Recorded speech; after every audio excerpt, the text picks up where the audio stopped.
Hi everybody, welcome back. Now we're going to talk about the square root function here.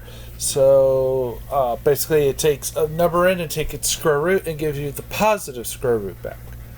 So remember when we take a square root of a number, we usually take you can take the positive or negative square root, and we're just going to take the positive square root for the square root function here. So let's draw it first to see what it looks like.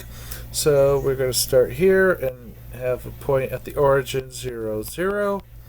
We're also going to have a point here at 1, 1. And then the next perfect square is 4, and that'll be at 2, so that'll be 4, 2. And then the next perfect square is 9, and that'll give us a y-coordinate of 3, so 5, 6, 7, 8, 9. So we'll have the point 9, 3. And we draw the graph. It looks like that. And so that is what the square root function looks like. So notice that it is only defined on 0 and positive numbers because we cannot take the square root of a negative number and get a real number out of it. Notice that since we're only looking at the positive root, we only get 0 or positive numbers. There's no symmetry here. There's only one end behavior because there's nothing over here. Over here there's nothing.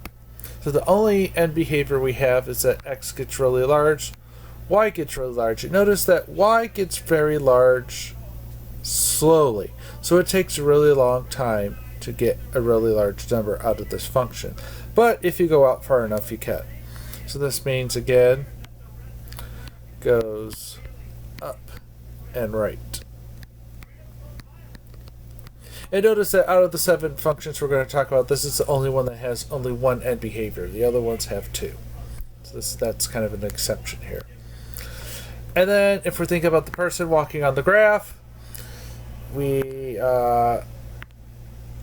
again, this person is going to be walking this way, and this will be like, oh, this is a nice, easy incline to walk up, and we're always just going to increase and keep.